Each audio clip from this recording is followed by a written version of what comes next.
Hello students, welcome to यूआन IQ। Last class में अपन the fundamental unit of life cell कर रहे थे और अपन उसमें मेन पार्ट्स पढ़ लिए थे। जैसे मेनली सेल को अपन ने 3 पार्ट्स में डिवाइड करा था। फर्स्ट था उसका मेम्ब्रेन, सेल मेम्ब्रेन, सेकंड था न्यूक्लियस और थर्ड था साइटोप्लाज्म। अपन ने सेल मेम्ब्रेन और न्यूक्लियस दोनों को अच्छे से पढ़ लिया था और अपन इस क्लास में साइटोप्लाज्म के बारे में पढ़ने वाले हैं। ठीक है, साइटोप्लाज्म के बारे में तो क्या पढ़ेंगे, उसके अंदर की जो ऑर्गेनेलिज होती है वो सब पढ़ेंगे। ऑर्गेनेलिज काफी इंपॉर्टेंट होती है और उसके सारे फंक्शंस और ये सब बहुत इंपॉर्टेंट है। तो मैं स्टार्ट करते हैं फर्स्ट ऑर्गेनेली से। ठीक है, अपन ने कल डिस्कस कर लिया था कि कौन कौन सी ऑर्गेनेली करेंगे। कल क्या क्या डिस्कस करा था, जैसे ये ठीक है। अपन को कौन कौन सी ऑर्गेनेली डिस्कस करनी है फंडामेंटल यूनिट ऑफ लाइफ वाले चैप्टर में, वो तो ये सब है। Endoplasmic reticulum, Golgi bodies, lysosome, mitochondria, plastid और वैक्यूल्स। तो अपन स्टार्ट करेंगे इस क्लास में एंडोप्लाज्मिक रेटिकुलम से। आप एक बार देख लो एंडोप्लाज्मिक रेटिकुलम की पोजीशन क्या है और कैसा दिखता है। तो इसकी पोजीशन है न्यूक्लियस के ऊपर सराउंडेड है। ये पूरा जो वेसिकल्स फॉर्म में है ना, ये पूरा एंडोप्लाज्मिक रेटिकुलम है। तो इसको 3D में भी दिखा सकते हैं, पर अभी हम 2D में देखते हैं एंडोप्लाज्मिक रेटिकुलम कैसा दिखता है। ठीक है, ये रफ एंडोप्लाज्मिक रेटिकुलम दिख रहा है और इसके थोड़ा सा पीछे स्मूथ है। मतलब यहाँ तक रफ चल रहा है जहां तक रेड डॉट्स हैं, और उसके पीछे जो आ रहा है ये अपन का स्मूथ एंडोप्लाज्मिक रेटिकुलम है। तो स्टार्ट करते हैं अपन एंडोप्लाज्मिक रेटिकुलम। इसका फंक्शन क्या होता है, ये क्या काम का होता है, उसका स्ट्रक्चर मतलब क्या क्या हेल्पफुल है। तो एंडोप्लाज्मिक रेटिकुलम है ना,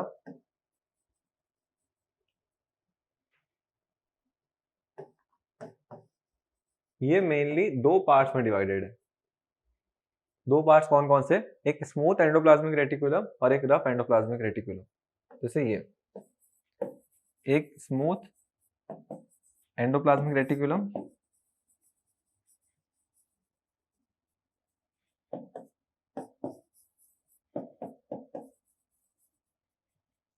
और एक है रफ एंडोप्लाज्मिक रेटिकुलम। एक सेकेंड।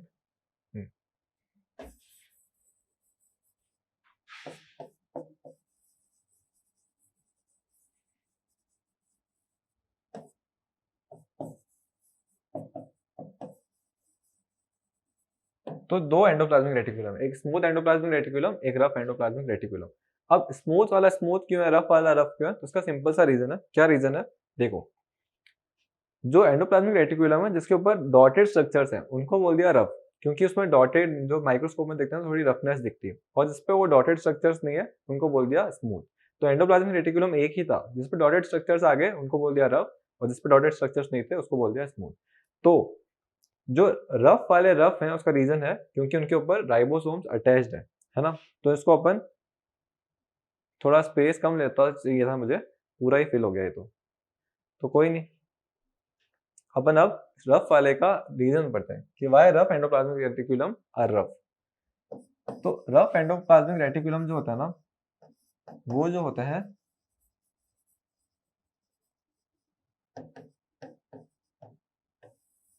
उनके ऊपर होता है राइबोसोम्स। They have ribosomes.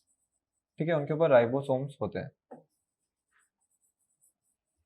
और राइबोसोम्स जो होते हैं ना, वो सबसे बड़ा इंपॉर्टेंट काम करते हैं, वो प्रोटीन बनाते हैं। तो राइबोसोम्स जो होते हैं वो प्रोटीन सिंथेसिस में हेल्पफुल होते हैं। हेल्पफुल क्या, वही मतलब मेन है उसमें। प्रोटीन सिंथेसिस का काम इनका है, राइबोसोम्स का। तो ये आ गया, उसकी वजह से जिससे उनके ऊपर राइबोसोम्स होते हैं उसकी वजह से वो रफ है, और राइबोसोम्स का काम होता है प्रोटीन सिंथेसिस का। अब इसमें एक चीज बहुत अच्छी इंपॉर्टेंट डिस्कशन करनी है मेरे को। क्या, जैसे अपन की बॉडी में ऑर्गेनेलीज है ना, एंडोप्लाज्मिक रेटिकुलम हो गया, माइटोकॉन्ड्रिया हो गया, ये सब और भी जो ऑर्गेनेलीज होती है, कुछ ऑर्गेनेलीज के ऊपर क्या होती है, मेम्ब्रेन होती है, उसको प्रोटेक्टिव लेयर देती है। और कुछ ऑर्गेनेलीज ऐसी होती है जो मेम्ब्रेन लेस होती है। जैसे राइबोसोम्स है ना, उनके ऊपर कोई मेम्ब्रेन नहीं है, नो मेम्ब्रेन। लेकिन जो एंडोप्लाज्मिक रेटिकुलम है, रफ वाला भी है, उनके ऊपर एक सिंगल मेम्ब्रेन है। ठीक है, एंडोप्लाज्मिक रेटिकुलम के ऊपर सिंगल मेम्ब्रेन है। और एक और चीज, जो ह्यूमन के आरबीसी होते हैं ना, रेड ब्लड सेल, उसमें ये होता भी नहीं है। आरबीसी में एब्सेंट है ये। तो ये कुछ कुछ ऐसे पॉइंट्स होते हैं जो अपन के एनटीएस के प्रिपेयर कर रहे हैं उनके लिए हेल्पफुल है। तो राइबोसोम्स प्रोटीन सिंथेसिस में हेल्पफुल होते हैं और उनके अंदर मेम्ब्रेन नहीं होती है। राइबोसोम्स हर में प्रेजेंट होते हैं, चाहे प्रोकैरियोटिक सेल हो चाहे यूकैरियोटिक सेल हो, ये सब में है। और राइबोसोम्स जो होते हैं ना, वो मेनली आरएनए के बने हुए होते हैं, RNA. They are generally made up of RNA. अब आरएनए क्या होता है? तो आरएनए अपन ने पढ़ा है, आरएनए का फुल फॉर्म भी पढ़ा है, वह मैं लिख देता हूँ यहाँ पे। आरएनए होता है ribose nucleic acid, ribose nucleic acid. तो अपन ने ये देख लिया कि रफ एंडोप्लाज्मिक रेटिकुलम है, उसके अंदर राइबोसोम्स है और राइबोसोम्स का काम है प्रोटीन बनाना। तो प्रोटीन मतलब अपन ऐसा बोल सकते हैं कि रफ एंडोप्लाज्मिक रेटिकुलम का फंक्शन ये है कि they are responsible in preparation of protein, क्योंकि रफ एंडोप्लाज्मिक रेटिकुलम के ऊपर राइबोसोम्स है, दोनों मिलकर काम कर रहे हैं। अपन ऐसा बोलते हैं कि प्रोटीन सिंथेसिस में रफ वाला हेल्प करता है। अब बनाते हैं स्मॉल, जो स्मूथ वाला है उस पर। तो स्मूथ ईआर,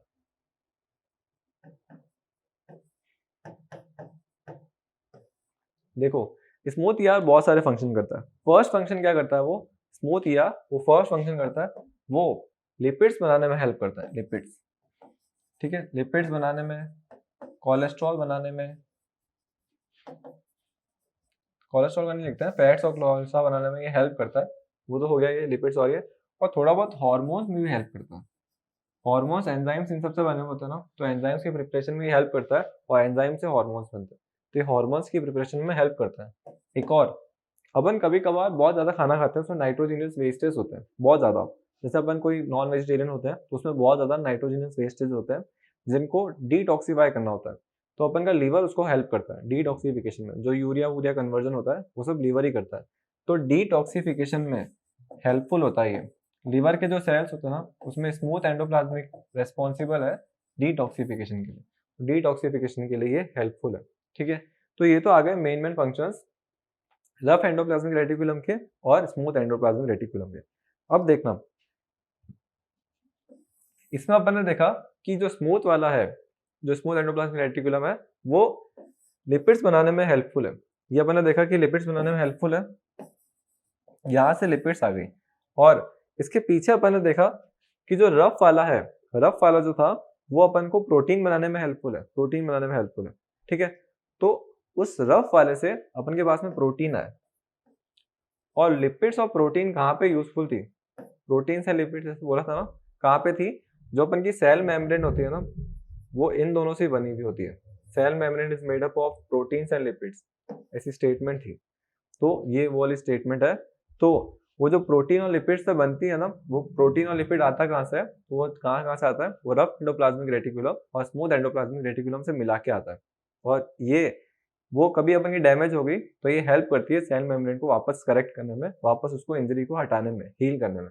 तो इस चीज को क्या बोलेंगे? तो ये जो पूरा प्रोसेस होता है जिसमें सेल मेम्ब्रेन की वापस से प्रिपरेशन होती है, सिंथेसाइजिंग होती है, इस चीज को बोलते हैं मेम्ब्रेन बायोजेनेसिस।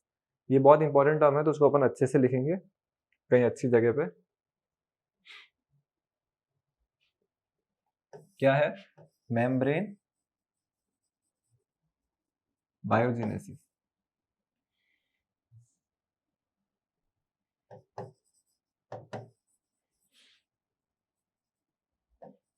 ठीक है, क्या बोल सकते हैं? The preparation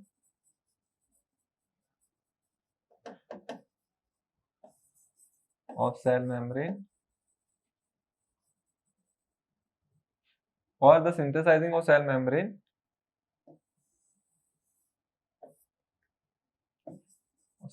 from proteins and lipids. ठीक है, the preparation of cell membrane from proteins and lipids which are prepared by ER।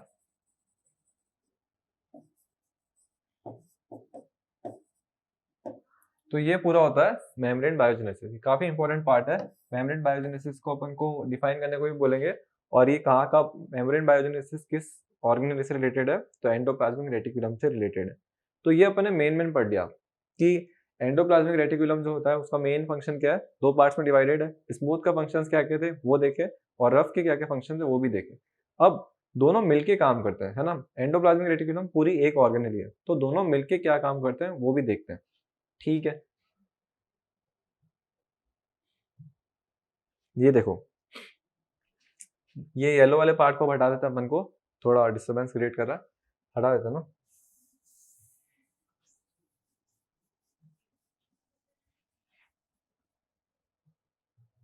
और इसको भी हटा दें।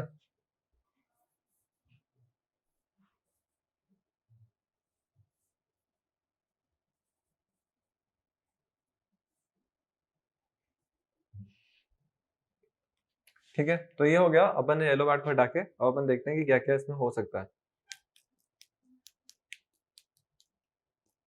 ठीक है ठीक है ठीक है ठीक है ठीक है, तो क्या करें क्या करें क्या करें, क्या बताना आया था मैं, एंडोप्लाज्मिक रेटिकुलम। एंडोप्लाज्मिक रेटिकुलम, ये देखो ये पूरा एक नेटवर्क फॉर्म कर रहा है। ठीक है, अब जैसे कोई चीज न्यूक्लियस है, न्यूक्लियस की कोई चीज है, उसको बाहर आना है, तो कैसे आएगा, तो कौन हेल्प करेगा ट्रांसपोर्टेशन में, तो काम करता है एंडोप्लाज्मिक रेटिकुलम। अब मैं ऐसे बोला कि गोल्गी बॉडीज में कोई चीज बन गई, उसको ट्रांसपोर्ट करना है यहाँ तक, तो ये कौन ट्रांसपोर्ट करेगा, तो ये भी एंडोप्लाज्मिक रेटिकुलम। और कोई चीज साइटोप्लाज्म के बीच के ऑर्गेनेलिज्म में ट्रांसपोर्टेशन होगा, तो वो भी कौन करेगा, एंडोप्लाज्मिक रेटिकुलम। तो एंडोप्लाज्मिक रेटिकुलम की क्या क्या फंक्शंस होते हैं, तो स्मूथ और रफ तो काम कर रही हैं, पर कंबाइनली भी ये बहुत ज्यादा काम करते हैं, वो होता है ट्रांसपोर्टेशन।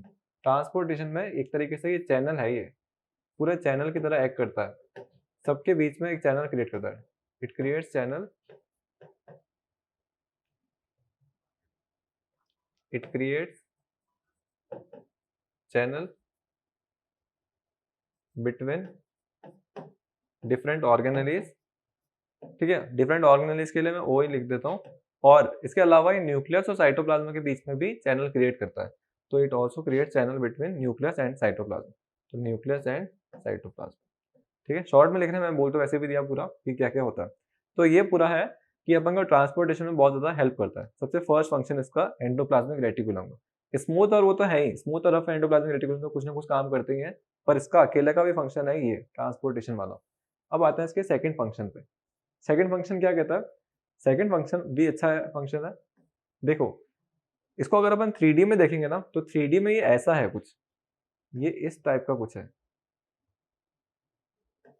ऐसे लेयर्स होती है, ऐसे आगे एक और लेयर, ऐसे पीछे लेयर, तो उसका सरफेस एरिया बहुत ज्यादा है।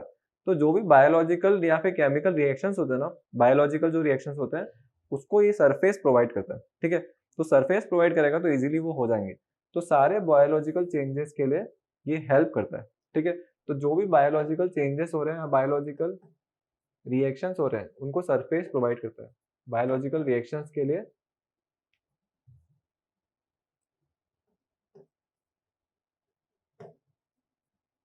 बायोलॉजिकल रिएक्शंस के लिए सरफेस प्रोवाइड करता है। ठीक है, तो ये आ गया सेकंड इसका। अब आते हैं अपन इसके थर्ड पे। मेनली तो अपन को आ ही गया कि क्या क्या होता है। थर्ड वही कि प्रोटीन, लिपिड्स और ये सब मिक्स करके वापस बता दिए। पर वही है कि स्मूथ एंडोप्लाज्मिक रेटिकुलम और रफ अपन पढ़ ही चुके हैं कि प्रोटीन लिपिड्स ये बनाता है, तो अपन को वापस नहीं पढ़ना है। अगर अपन को सारे एक साथ फंक्शन लिखने हैं एंडोप्लाज्मिक रेटिकुलम के, तो अपन सब लिखेंगे। फर्स्ट क्या लिखेंगे, they help in the manufacturing of proteins. फिर सेकंड लिखेंगे they help in the manufacturing of lipids, fats and hormones. Third लिखेंगे कि they act as a transportation system, or they act as a channel system between different organelles and between nucleus and cytoplasm. और fourth लिखेंगे they provide surface to different biological reactions। ठीक है, तो यही अपन के main mains के functions है, और मेम्ब्रेन बायोजेनेसिस में भी ये काम करने में हेल्पफुल है। तो फिफ्थ वाला पॉइंट वो हो जाएगा। तो मेन ये एक और डिटॉक्सिफिकेशन, लीवर का जो डिटॉक्सिफिकेशन था वो भी एक बहुत अच्छा पॉइंट है, तो वो भी अपन इसको बताएंगे, है ना। तो मेनली एंडोप्लाज्मिक रेटिकुलम के स्मूथ और रफ के दोनों कंबाइनली बोलोगे तो 5-6 फंक्शन है, और एक एक के फंक्शन बोलोगे तो वो भी अपन ने पढ़ लिया कि स्मूथ के क्या फंक्शंस होते थे और रफ के क्या फंक्शंस होते थे। तो ये पूरा था एंडोप्लाज्मिक रेटिकुलम। एक ऑर्गेनेली खत्म होगी, तो अपन अब नेक्स्ट पे बढ़ते हैं कि नेक्स्ट क्या करना है। तो नेक्स्ट क्या है, नेक्स्ट थोड़ी सिंपल है, उसके ज्यादा इतने फंक्शंस है नहीं। नेक्स्ट है गोल्गी अपैरेटस। ठीक है, गोल्गी अपैरेटस, तो इसको अपन लेते हैं नई स्लाइड पे। गोल्गी अपैरेटस को देख कैसे दिखती है वो। ठीक ही है, ऐसे कोई यूं नहीं है। 3D में देखते ना तो उसको ये ऐसे लेयर बाय लेयर, ये भी ऐसी कुछ है, फिर इसके आगे एक और लेयर ऐसे, फिर आगे इसकी एक और लेयर ऐसे, यूं इस टाइप की है ये। तो अभी तो इनको हटाओ और अपन पढ़ते हैं फंक्शंस ऑफ गोल्गी अपैरेटस। ठीक है, तो अपन स्टार्ट करें फंक्शंस ऑफ गोल्गी बॉडी।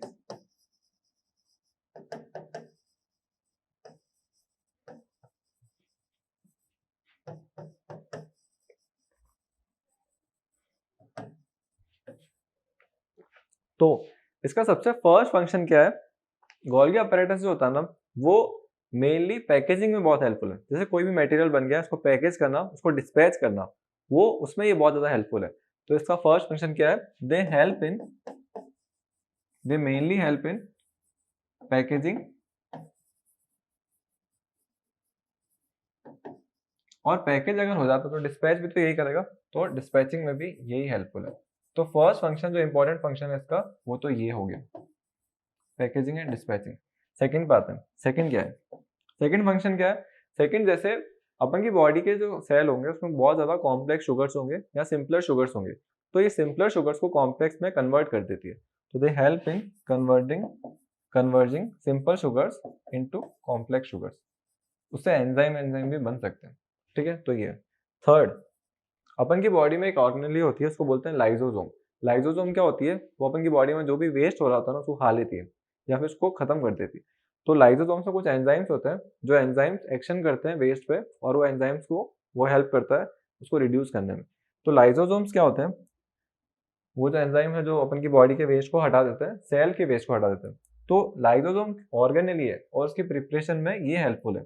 तो ये अपन ऐसा बोल सकते हैं, it help in the synthesising of lysosome. Third point में डायरेक्ट लिख रहा हूँ, सिंथेसाइजिंग ऑफ लाइसोसोम्स। तो ये आ गया अपन के मेन फंक्शंस। गोल्गी बॉडीज के ऊपर क्या एक मेम्ब्रेन होती है, तो आंसर है हाँ, गोल्गी बॉडीज के ऊपर एक सिंगल मेम्ब्रेन होती है। तो ये पूरा गोल्गी बॉडीज के मेनली 3 फंक्शंस है। फर्स्ट, पैकेजिंग और डिस्पैचिंग में हेल्प करेगा। सेकंड, सिंपलर शुगर्स को कॉम्प्लेक्स शुगर में हेल्प करने में, कन्वर्ट करने में हेल्प करेगा। और लाइसोसोम्स की प्रिपरेशन में भी यही हेल्प करेगा। तो गोल्गी बॉडीज ये सब पूरे काम वाम करती है। गोल्गी बॉडीज एंजाइम्स बनाने में भी हेल्प करती है, और वो एंजाइम्स बाद में हार्मोन्स में कन्वर्ट होते हैं, है ना। तो फोर्थ पॉइंट लिख सकते हैं, they also help in the preparation of enzyme and that enzymes gets converted into hormones after going through endoplasmic reticulum, है ना। तो अपन वो फोर्थ पॉइंट भी लिख सकते हैं, पर वो मैंने नहीं लिखा। तो इतने मेन फंक्शन है एनसीईआरटी में। फोर्थ फंक्शन अगर अपन को लिखना होगा तो अपन वो भी लिख सकते हैं। तो गोल्गी बॉडीज का यही काम है, पैकेजिंग और डिस्पैचिंग का मेनली, ऑफ एक सिंपलर शुगर्स को कॉम्प्लेक्स में कन्वर्ट करना, कॉम्प्लेक्स को सिंपलर में कन्वर्ट करना, और सिंथेसाइजिंग में भी हेल्प करते हैं लाइसोसोम्स के। चलो अपन आते हैं नेक्स्ट पे। नेक्स्ट है लाइसोसोम्स। लाइसोसोम्स क्या करते हैं, ठीक है। अब जैसे एक अपन बीच में कुछ चीज मिस करी, प्रोटीन सिंथेसिस वाला पार्ट था ना,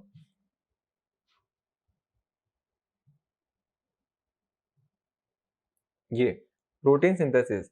तो अपन से वन वर्ड्स पूछते हैं कि who is the protein factory of cell, तो अपन क्या बोलोगे, रफ एंडोप्लाज्मिक रेटिकुलम बोलोगे कि राइबोसोम बोलोगे। तो आंसर है राइबोसोम। प्रोटीन सिंथेसाइजिंग यूनिट या प्रोटीन फैक्ट्री किसको बोलते हैं, तो वो राइबोसोम होती है। रफ एंडोप्लाज्मिक रेटिकुलम नहीं होगा। पर अगर ऑप्शन ही नहीं दे रहे तो फिर रफ को टिक कर सकते हो, क्योंकि रफ के ऊपर ही राइबोसोम है ना। तो ऑप्शन नहीं दे रहा तो रफ एंडोप्लाज्मिक रेटिकुलम है, लेकिन राइबोसोम वाला ऑप्शन और रफ एंडोप्लाज्मिक रेटिकुलम दोनों है, तो आप राइबोसोम को टिक करना। प्रोटीन फैक्ट्री बोलते हैं राइबोसोम को, है ना। तो उसको एक बार लिख देते हैं, it is the protein factory of cell.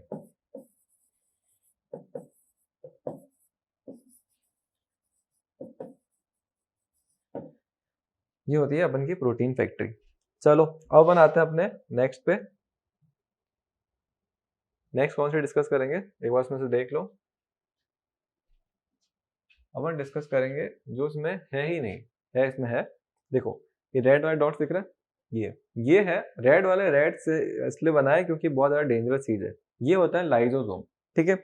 Lysosome क्या होती है, एक ऐसी ऑर्गेनेली होती है, उसमें बहुत ज्यादा खतरनाक एंजाइम होते हैं। अब जैसे मैंने ऐसे बोला कि अचानक से कुछ चीज ऐसी आ गई जो वेस्ट आ गई है, वो अपन की सेल को परेशान कर रही है, तो लाइसोसोम्स क्या करेंगे, एंजाइम्स रिलीज करेंगे और उस वेस्ट के ऊपर ऐसा एंजाइम्स एक्शन करेंगे कि वो खत्म हो जाएगा, और वो वेस्ट कन्वर्ट हो जाएगा वेस्ट में, और वो एक्सक्रीट हो जाएगा सेल से डिफ्यूज होने के बाद में या फिर अलग तरीके से। पर वो एंजाइम्स जो होंगे वो फॉरेन पार्टिकल्स को उसी टाइम एग्जीक्यूट कर देंगे, एग्जीक्यूट मतलब उसको एक्सटिंग कर देंगे, है ना, खत्म कर देंगे। तो ये चीज है लाइसोसोम्स की। तो लाइसोसोम्स कुछ भी फॉरेन पार्टिकल्स को एक्सटिंग कर सकते हैं, खत्म कर सकते हैं, ठीक है। अब आते हैं अपन लाइसोसोम के सेकंड फंक्शन पे। अचानक से इसको पता चला कि सेल की कोई ऑर्गेनेली सही से फंक्शन नहीं कर रही है। तो अगर सेल की एक ऑर्गेनेली सही से फंक्शन नहीं कर रही है, जैसे माइटोकॉन्ड्रिया नहीं कर रहा, तो माइटोकॉन्ड्रिया अगर खत्म कर दिया तो क्या होगा, सेल में एनर्जी कहाँ से आएगी, मतलब पूरा सेल ही खत्म हो गया। तो अगर उसको पता चलता है कि एक ऑर्गेनेली ढंग से फंक्शन नहीं कर पा रही है तो ये उस पूरे सेल को ही खत्म कर देगा, अपने अंदर से एंजाइम रिलीज करेगा और पूरा सेल खत्म हो जाएगा। ठीक है, तो इस वजह से लाइसोसोम को सुसाइडल बैग्स बोलते हैं, है ना, क्योंकि इसकी वजह से इतने खतरनाक एंजाइम्स है जिससे पूरा सेल उसी टाइम खत्म हो जाएगा। तब उसको पता चलेगा उसके बाद में खत्म होगा, ऐसे नहीं कि वो कभी भी रिलीज कर रहा है। ठीक है, तो सुसाइडल बैग्स क्यों होते हैं, क्योंकि वो उसके पास में एंजाइम्स है जिससे पूरा सेल खत्म हो जाएगा। तो अपन यहीं पे लिख देते हैं functions of lysosomes. First,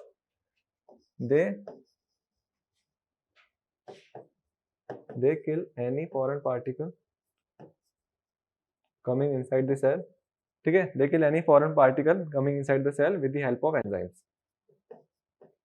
With the help of enzymes. एक तो ये हो गया। सेकंड, इसके जो एंजाइम्स होते हैं वो गोल्गी बॉडीज और एंडोप्लाज्मिक रेटिकुलम मिलकर बनाते हैं। गोल्गी बॉडीज तो हेल्प करती है, एंडोप्लाज्मिक रेटिकुलम भी हेल्प करता है।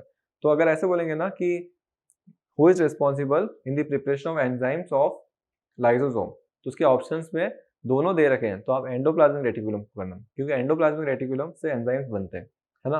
गोल्गी बॉडीज उसको कन्वर्ट करती है हार्मफुल बनाने के लिए। तो एंडोप्लाज्मिक रेटिकुलम का एक पॉइंट है, अपन ऐसा लिख सकते हैं, enzymes of lysosomes are prepared by ER। ठीक है, सेकंड फंक्शन ये। और सेल की कोई ऑर्गेनली ढंग से फंक्शन नहीं करेगी तो ये सेल को खत्म कर सकती है। If organelle is not functioning पूरा FN स्मॉल लिख रहा हूं, functioning well, then it can destroy the whole cell।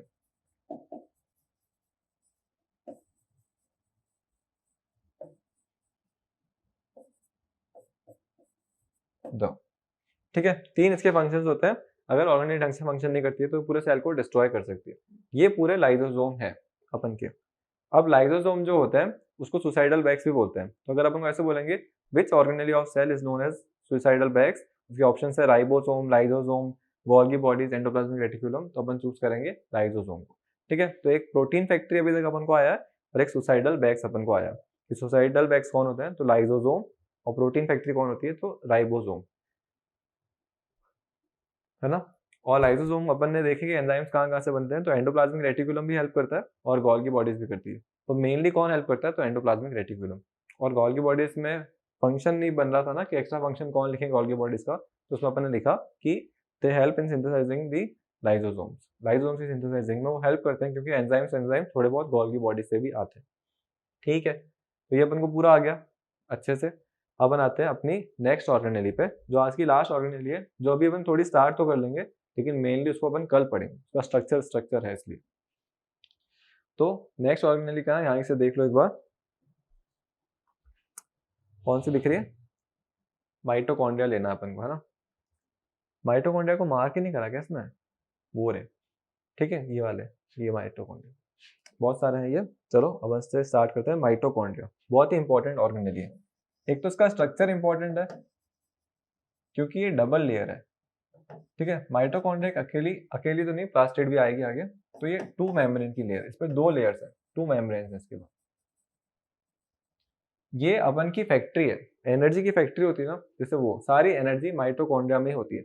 जैसे पूरा जो ब्रेकडाउन होता है ना फूड का, वो कहाँ पे टेक प्लेस करता है, तो ये फूड फैक्ट्री है, फूड का मतलब ब्रेकडाउन है। तो फूड का ब्रेकडाउन जो होता है वो माइटोकॉन्ड्रिया में होता है, का breakdown.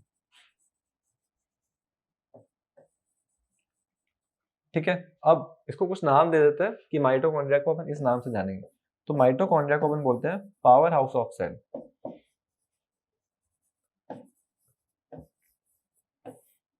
Power house of cell क्यों बोलते हैं, जैसे अपन जो भी खाना खाते हैं उसमें ग्लूकोज होता है, और ग्लूकोज का जो कन्वर्जन होता है ना CO2 में, उस पूरे प्रोसेस में बहुत सारे स्टेप्स होते हैं और उस प्रोसेस में बहुत सारी एनर्जी निकलती है। तो एक जो लास्ट के स्टेप्स होते हैं ना, वो माइटोकॉन्ड्रिया में होते हैं। तो तभी इसको बोलते हैं पावर हाउस ऑफ सेल, क्योंकि लास्ट का जो स्टेप है जहाँ पे एनर्जी रिलीज होती है ATP की फॉर्म में, वो पूरा स्टेप होता है माइटोकॉन्ड्रिया में। तो माइटोकॉन्ड्रिया एक ऐसी ऑर्गेन है जो डबल मेम्ब्रेन है, इसमें फूड ब्रेकडाउन होता है, power house of the cell है, और यहाँ पे ATP रिलीज होती है एनर्जी। एटीपी का फुल फॉर्म होता है एडिनोसिन ट्राइफॉस्फेट। वैसे अपन कल सब पढ़ेंगे ही, तो अपन कल क्या करेंगे, माइटोकॉन्ड्रिया का थोड़ा बहुत स्ट्रक्चर देखेंगे, स्ट्रक्चर कैसा होता है, डबल मेम्ब्रेन क्या है इसमें, और इसके खुद के कुछ अलग अलग प्रॉपर्टीज है। मेनली इसको पावर हाउस ऑफ सेल क्यों बोलते हैं, क्योंकि एटीपी रिलीज करता है आफ्टर ब्रेकडाउन ऑफ फूड। ठीक है, तो अभी के लिए बहुत है, आज का सेशन इतना ही। अपन ने मेनली 4 ऑर्गेनाइजेशन कंप्लीट कर ली, endoplasmic reticulum, Golgi bodies, lysosome, और फोर्थ पे थे, मतलब फोर्थ कंप्लीट नहीं हुई है, 1/4 हुआ है। चलो ठीक है, आज का सेशन मेरे हिसाब से बहुत सही था, आपके हिसाब से पता नहीं, कमेंट करके बताएं और ऐप को शेयर करें।